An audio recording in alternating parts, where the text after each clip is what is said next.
Hello folks, if you're watching this, I'm dead. Dead serious about developing this game. I've been working on it for literally years, so you'd think by now it'd be playable, but no, it's not even really close. Yeah, I'm basically pirate software, except instead of being the type of fella that fibs about solving video game puzzles, I'm just a good old-fashioned boy who loves his community. And there's one thing you all really like to ask. So I added dropkicking. Yeah, nothing says serious like kicking severed heads. Get this f***ing shit out of here. And if you walk up over and pick it up again, there you have it. A gameplay loop.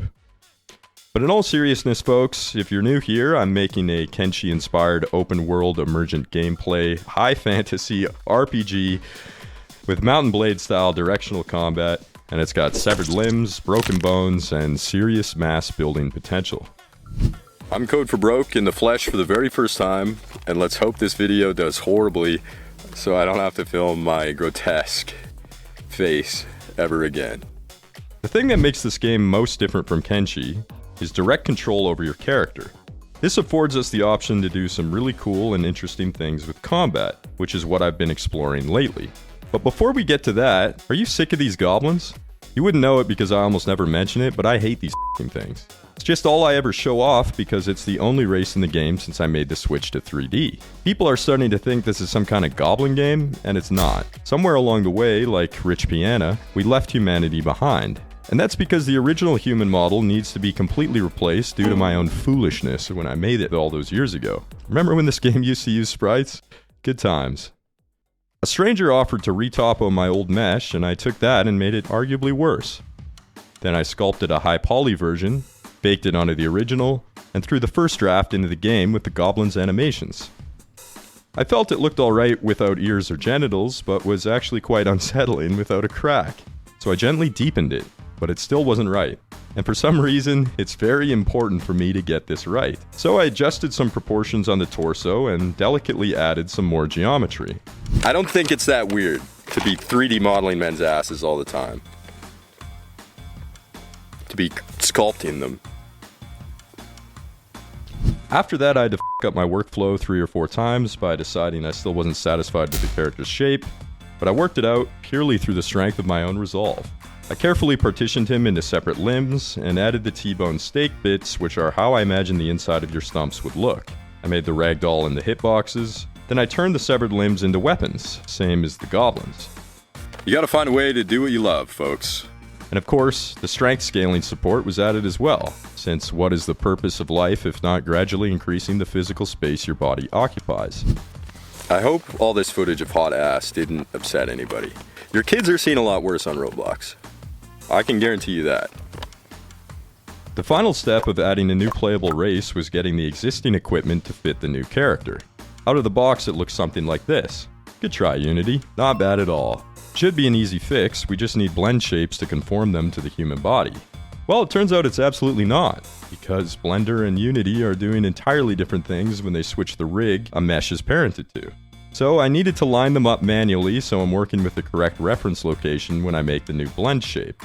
Naturally, as a programmer, I created a script to ease the process. Perfect.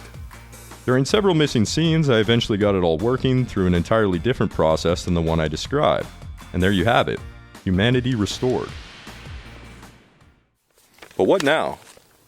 What do we gain by being human?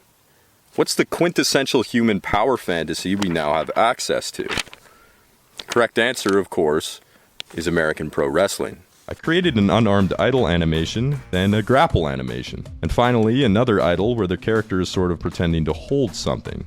Now we just need to switch animations based on the weapon that's equipped. If we have nothing in our hands, we'll stop pretending to hold an invisible sword. With your hands free, you can dive forward and snatch these little fellas, which I actually thought was kind of cute. So I spawned NPCs with my Patreon subscribers' names and started picking them up and putting them down. Hey little buddy, come over here. Thanks for your support. If you'd like a virtual representation of yourself kissed gently on the head, or you just want to support this game's development, you can check me out on Patreon. It's just a couple bucks, but a like and a comment instead would be fine too. I'll kiss your forehead in person too if you can find me. But not everyone you grab is going to be your friend. Sometimes they're going to be something you want to roll down a cliff face. So instead I switch them into ragdolls, which is sweet, but the tricky part is getting back up. What I'd like to do is slowly blend between the ragdoll's position and a target animation to avoid sudden teleportation. This was just as easy as I described, and it didn't take forever to figure out at all. Sometimes things just do not want to cooperate and you have to say, you know what, this will do for now, let's stop wasting time on this. I created this getup from the stomach animation and this getup from the back animation. We'll determine which to blend between by checking the direction of the character's stomach. It's still extremely glitchy, but I swear if I spend any more time on this right now, I'm going to lose it. Now that characters can get up, we'll be able to do cool stuff like have giant monsters pick you up and throw you, or charge at you and knock you over.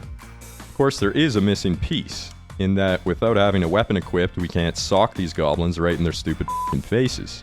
Using my feelings towards various internet celebrities as inspiration, I created 4 new attack animations.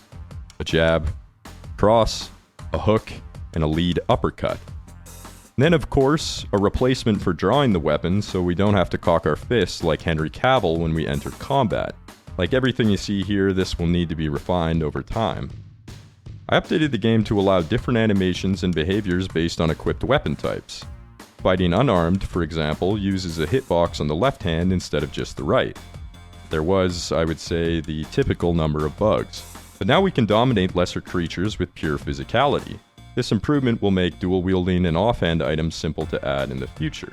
Thanks as always, guys. I love you, but if you're a little YouTube game dev slut and I'm just not enough to satisfy you, you can check out these friends of the channel. Peace out, everybody.